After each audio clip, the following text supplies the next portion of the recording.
Before I get started, can we just give a round of applause for Anthony and Goldenhour? First time with this event. Pretty awesome. I have a feeling we're all going to be saying in a few years, I was there for the first one. It's pretty great to see it happening. Yeah, what a time to be a CMO. In Pavilion, we do have a CMO community, and so I'm privy to a lot of the conversations that CMOs are happening. And I think one recent conversation really sums it up, which is we had one of our members post, hey everybody, who would be up for starting an after-hours CMO support group? And the response was basically yes. Everyone was like, yes, sign me up. So it's been quite a year, but I think that there's some really interesting work happening, and I think the last year has been a forcing function for a lot of us to step up our game. And I'm so excited to talk with the CMOs that are here today for this panel because they're doing some amazing work. Please join me in welcoming Andrew Davies from Paddle, Jack Foster from Workramp, and Alex Poulos from Crossbeam.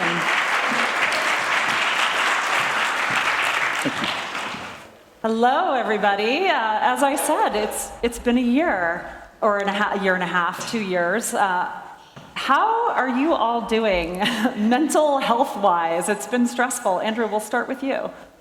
I'm great. We smashed Q1. Awesome. But if you'd asked me 3, 4, 5, 6, 7, 8, 9, 10, 11, 12, 18 months ago, it might have been different. But yeah, I'm good. We're in a room full of creative people. I'm looking forward to going away with lots of creative ideas. But fundamentally, like to your question, I think we've just got to get better at separating our do from our who. Like, last quarter doesn't define us. Let's make sure those two things are separate. And you know, even if we bombed last quarter, Q2's now. Yeah, that makes sense. How about you, Jack? Well, first of all, I'm so excited to be here. There are so many people who are in my LinkedIn feed every day that I've gotten to see in real life, so that has been amazing. Can't wait to connect with everyone.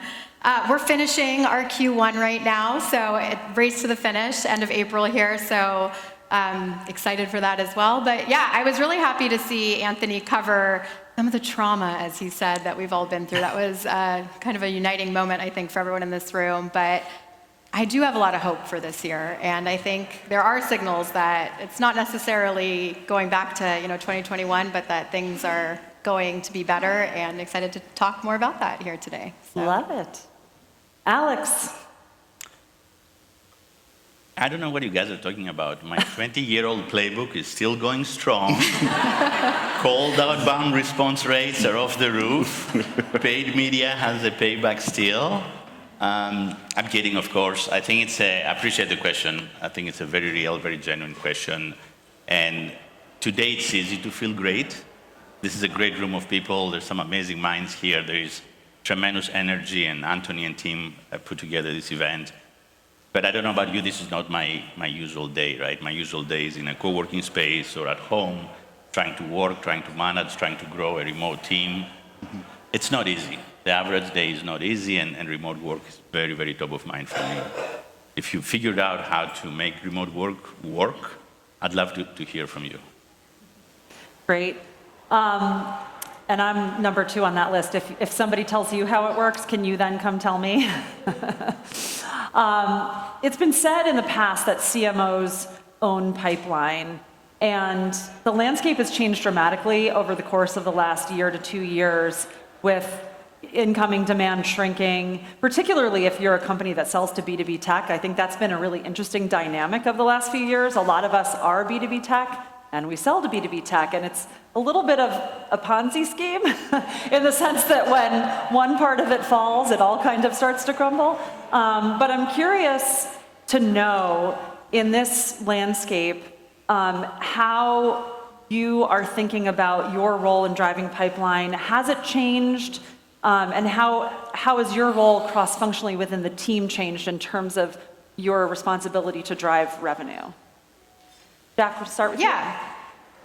So to begin with, they were talking about this on one of the previous panels. New logo pipeline is absolutely still critically important, something my team is responsible for. But we are also really focused on how we can impact customer retention and customer expansion. And I think, especially if you're in a leadership role, you really have to understand, what are you doing to help the company get to those goals?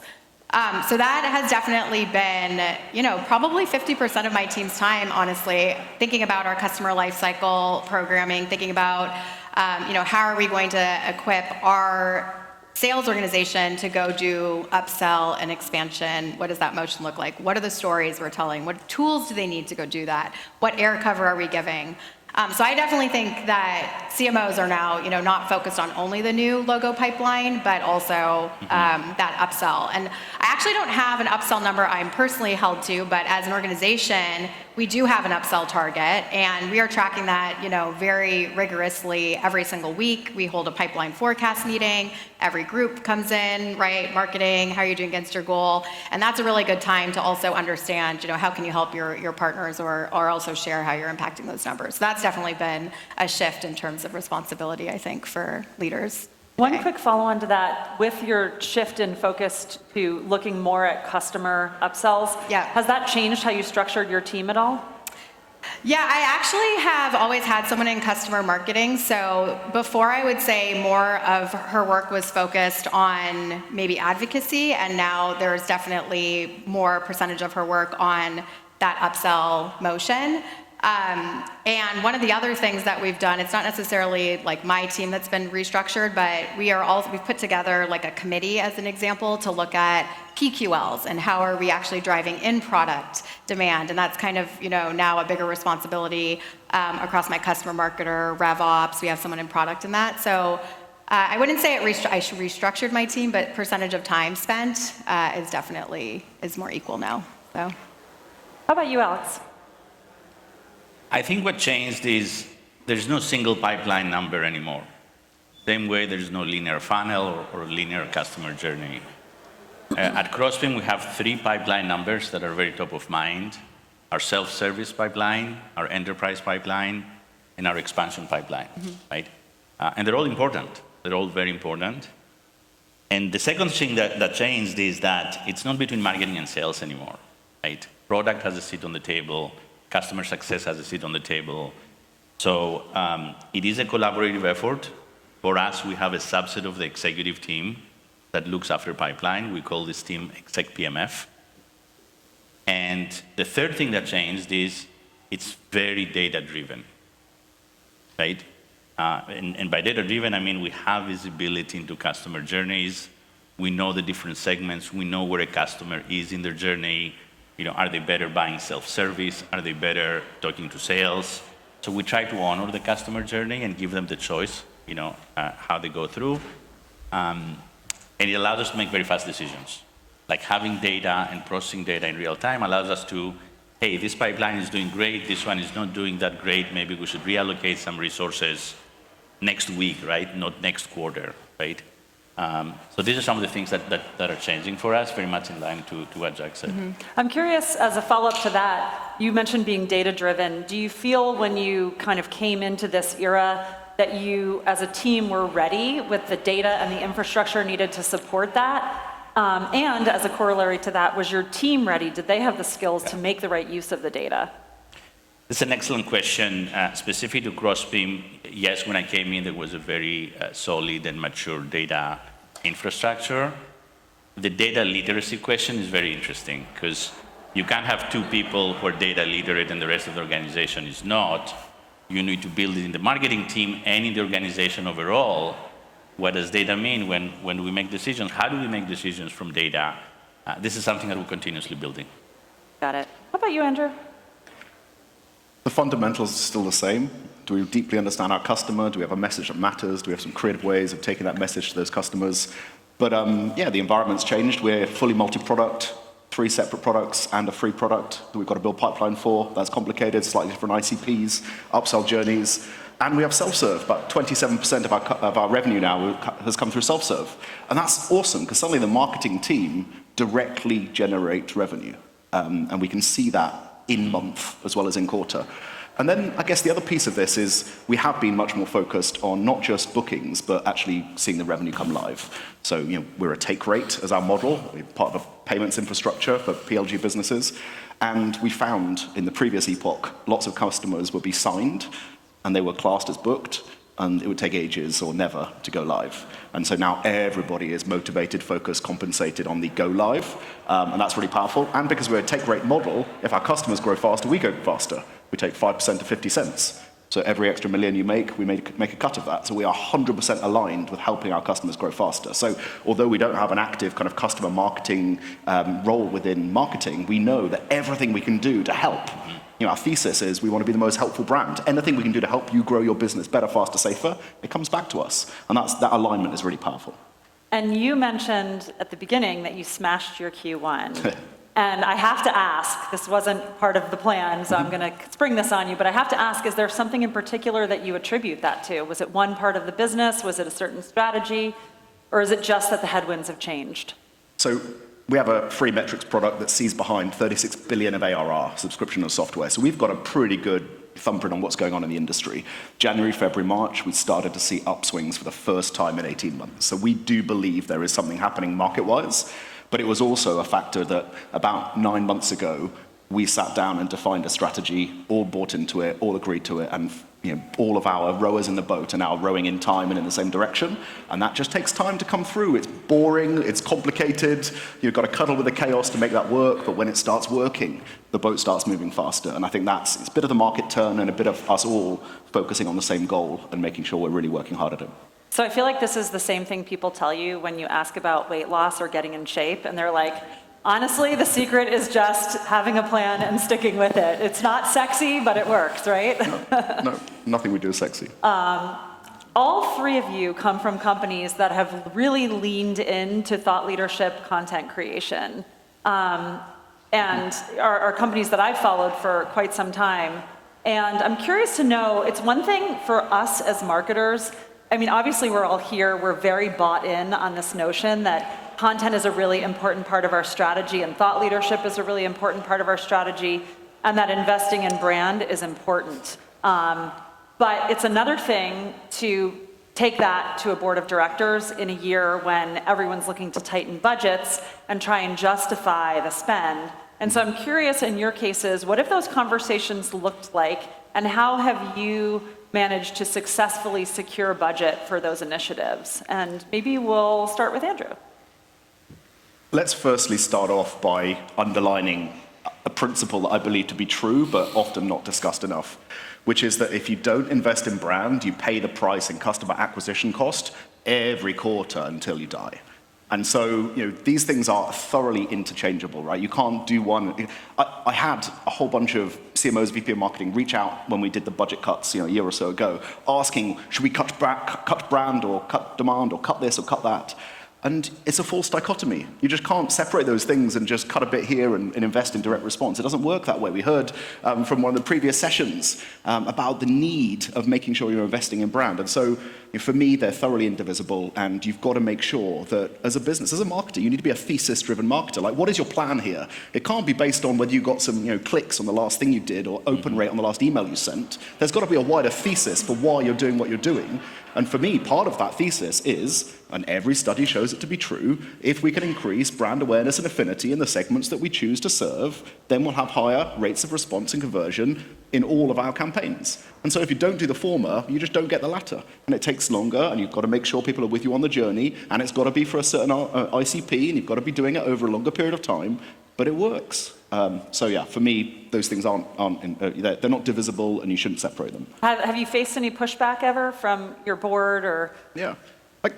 Again, I think someone, maybe John Miller mentioned earlier about your SDRs contribute to brand. Like every single interaction we have with our customers is a brand and a demand option. You are trying to get some change of mind from them, brand, and change of action from them, demand. And so every SDR outreach that you do either contributes or detracts from your brand.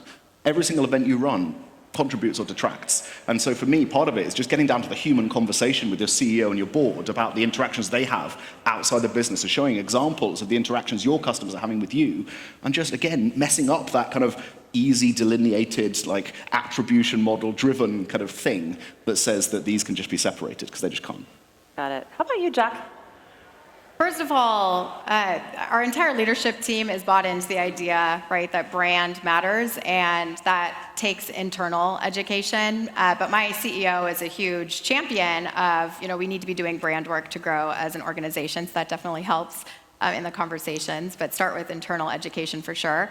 But just getting more tactical, I have proof that our brand work is actually working. This is, hopefully you walk away with a couple things you can actually apply. We put a form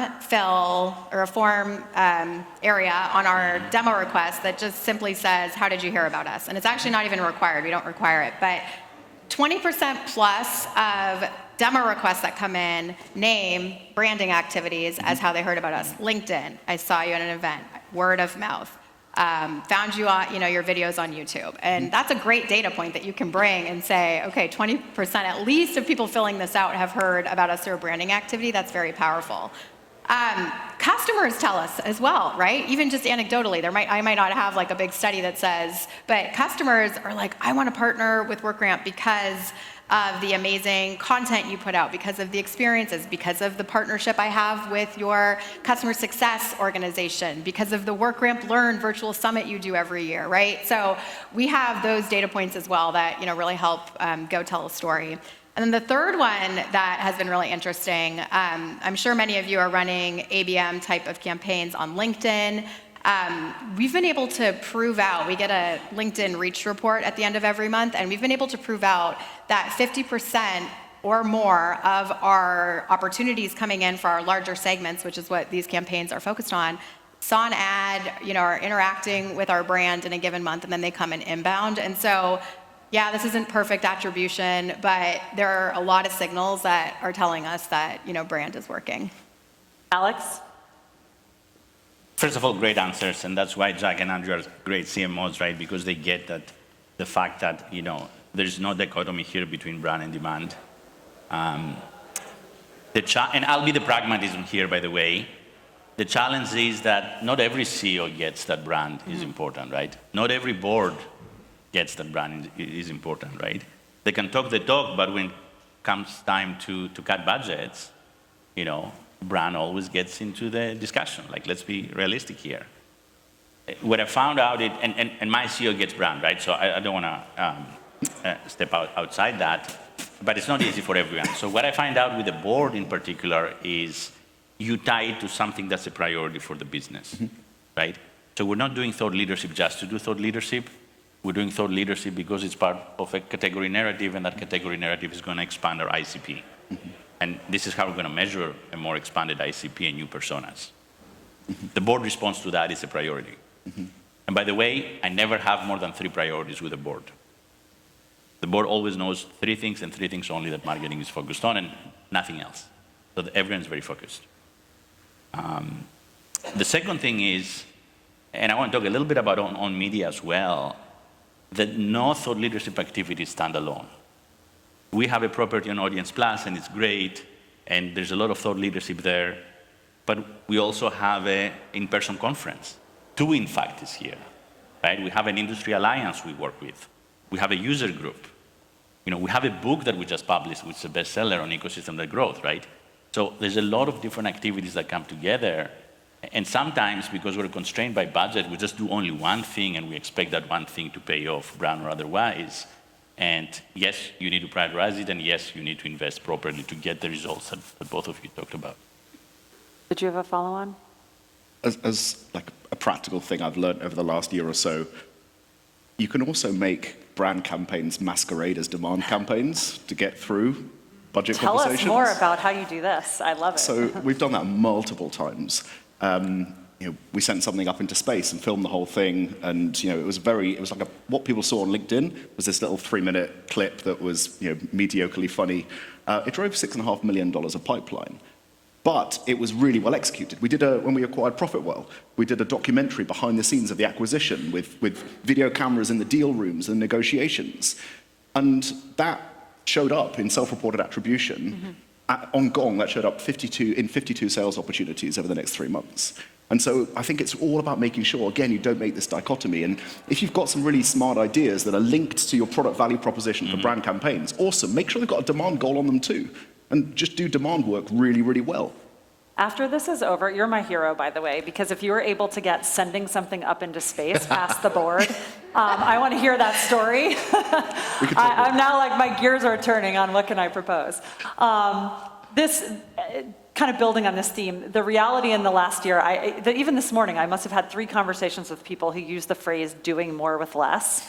This has been this hammering of the, you've got to do more with less, you've got to do more with less over the last year. Whether that's true or not, like I've heard some people say, no, you actually need to do less with less. Maybe your point, Alex, where it's like, no, we're going to have fewer priorities and we're going to just do them really well. But I think the undeniable fact is that over the past year, we have become in many respects more resource constrained. And so I'm curious to know, in that climate, has that changed how you approach the way that you work cross-functionally within the company as part of the broader go-to-market organization to get results for the company? Yeah, I can go first because I'm allergic to the phrase "do more with less." I'm profoundly insulted by the phrase. There's no worse way to combine those 4 words, right? I don't know. Do less but better. Do less and different, right? Let's find something a little more creative. The truth for us, and it's not a sexy answer, but it's ruthless prioritization. As marketing teams, we tend to always do more, try to do more, right? It's a little bit something we need to get out of. And for us in particular, it's very easy to get into that. Like any marketing team, it's very easy to get into that. As a marketing team, we own an initiative across the company. We call it the microfunnels. Mm-hmm. So we take the company OKRs and break them down into about 30 microfunnels, which is a tiny funnel or a tiny point in the customer journey, and we combine them to the OKRs. And we monitor how those microfunnels are doing, and at any given point, again, we can see what's happening in our business and how that affects our KPIs and OKRs. And we're using data then to very hard prioritize, not as a marketing team, as a leadership team. Because at that point, it doesn't matter, right? If you're not getting enough renewals, you better take some marketing dollars and help that, or some marketing headcount or some marketing resources, right? Yep. So the do less but better is not just for the marketing team, it's for the whole org. And this is an opportunity for the marketing team to just step out of our day-to-day and the focus on our budget and our own headcount and play a bigger role there to help the whole organization be different, be better, be more efficient. So I see it more as an opportunity, to be honest with you, than a constraint. Got it. Jack, how about you?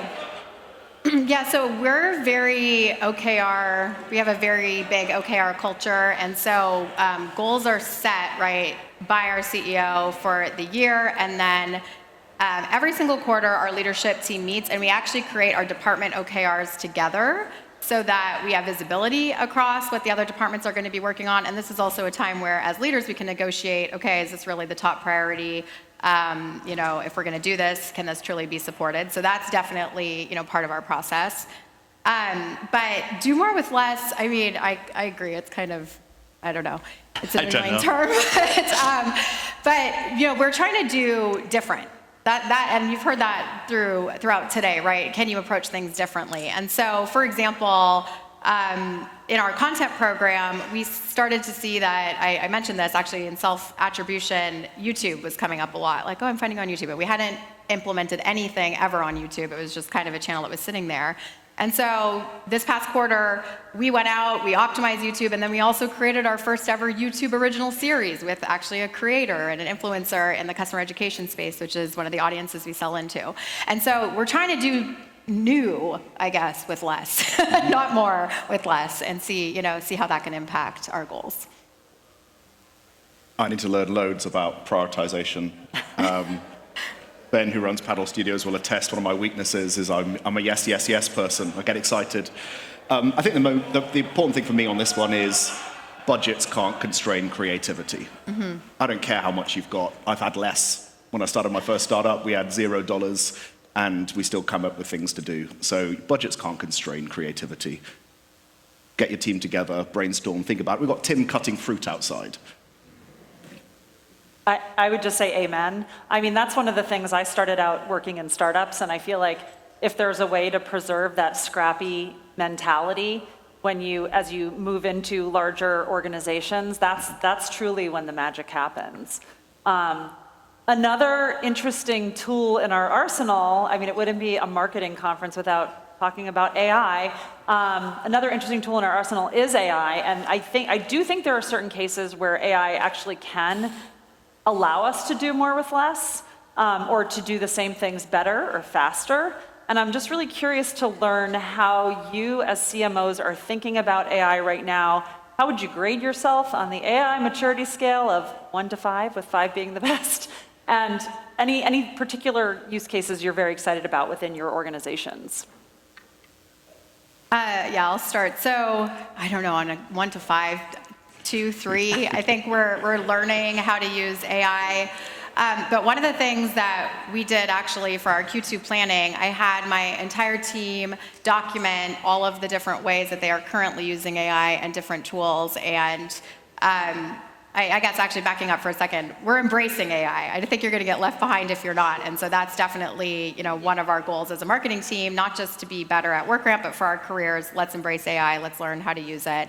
But then, going back into what we're actually doing, we're documenting all the ways that we're doing it, and we're going to, every single week in our weekly team meeting, share out, okay, this is how I'm using AI for content creation. My head of demand gen is using AI to help our paid search campaigns, when to bid, and our bidding strategy there. So we're just going to keep educating ourselves and embrace it. But I think as the marketing leader, you have to give your team the license to go do that and encourage that, right? And then do the share backs. And I'll also just say, actually, Workramp in general is embracing AI. There's a company-wide initiative that our business operations team is leading, where we're actually just doing education on the tools in our tech stack, like what are their AI features? How can we even, without having to go do anything new, like can we make the most of our current tech stack and make sure that our entire employee population knows how to do that? So I love that you're doing that, because I have found in my experience that when AI comes up, people tend to default to, well, we need to buy this tool. We need to spend money on this thing. When first of all, there's so many free tools out there with ChatGPT, with Bard, and so few people really know how to squeeze all the orange or juice out of that orange, that it would be nice to see us all really exploit those fully before going into just throwing money at the problem. So that's really interesting that your ops team is doing that. Yeah. Alex, how about you? First of all, I want to say that in the next 12 to 18 months, there's going to be a significant and material difference between marketing teams who are actually getting value out of AI and marketing teams that are still waiting to see. And that means that we need to figure it out now and start figuring it out now. But we haven't figured it out as a company, right? I can't say that we have an amazing use case or something that completely transformed us. We have tried a lot of different tools. We've spent or tried free tools. Where we get back and seeing value is, I'm going to call it out, ChatGPT. Like ChatGPT can do so many things, it's so versatile. You need to invest to learn how to use it. Most people don't invest enough in prompt understanding and prompt engineering. But it's something that we found value. I mean, we wrote and published a book, and we had a bunch of human editors reading every chapter, and one of the editors was ChatGPT. And guess what? Some of the suggestions were actually pretty good, and we took them in consideration. So I like the versatility of a ChatGPT tool and how it applies to teams. Andrew? I won't add much. I expect all my team to be experimenting and using it within the guardrails we provided, like personal data and company private data, etc. Areas I'm excited about, translation is one, both text, but actually video translation, like taking someone speaking in English and then translating it so that same person is speaking in now 8, 10, 25 different languages. We serve 3,500 customers on our core platform across the world. Most of them don't speak English. That's really exciting for me. I think there's making perhaps non-technical marketers technical. So how can you build Python scripts and check it in order to make sure your code's correct before you go and pull certain things? That's really interesting to me too. Gives you real superpowers. And fundamentally, we are going to see the death of the mediocre marketer because AI is pretty much there.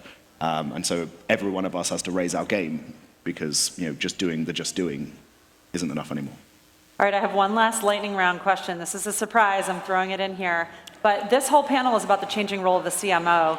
And I'm curious today, what if you had to give advice to somebody who was thinking that CMO is the path they want to take?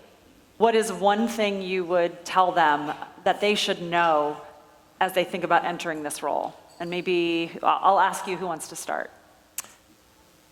Yeah, so it's a little unconventional what I'm going to say, but great CMOs understand the business first and marketing tactics second.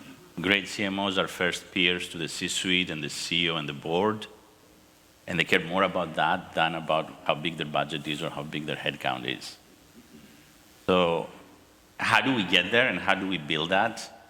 And for CMOs, and CMOs now have mobility, right? They can become CROs, they can become CEOs, like Anthony from a CMO became a CEO, right?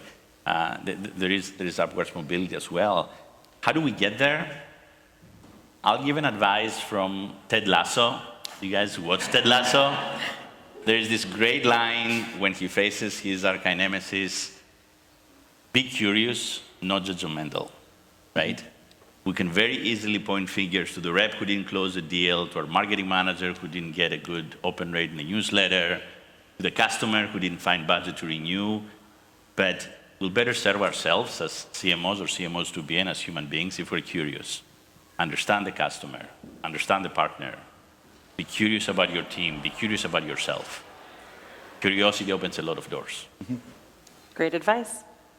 Yeah, I was going to say that I came up through demand gen, and honestly, I didn't talk enough to customers when I was leading demand gen teams. So if you're, whatever role you're in, find a way to insert yourself and talk to as many customers as possible. It's only going to help you. And then second, I would say have a bias toward action. Be known for getting stuff done, get stuff out the door, iterate on it. I think that is definitely a skill. I'm going to echo a bit of both of what's been said. I never wanted to be a CMO, sorry. I was a co-founder of a business. We got acquired. I got given a whole bunch of resource to go and run a marketing division of a global company. And so this was not a career path I chose. After this, I'll go back and co-found a business again. And so for me, it is understanding the business is so key. The definition, or one of the definitions of an entrepreneur is someone who moves resources from one degree of yield to a higher degree of yield. So you've just got to understand how the value chain of your business works and stay super close to the customer. I think there's nothing that persuades a CEO more than X customer said Y. Yeah. So get close, be the source of customer insight into your business whilst you understand the business. All right, I feel like that's the perfect way to close this out. Please join me in thanking our panelists. Thank you. Thank you, Kathleen. Thank you.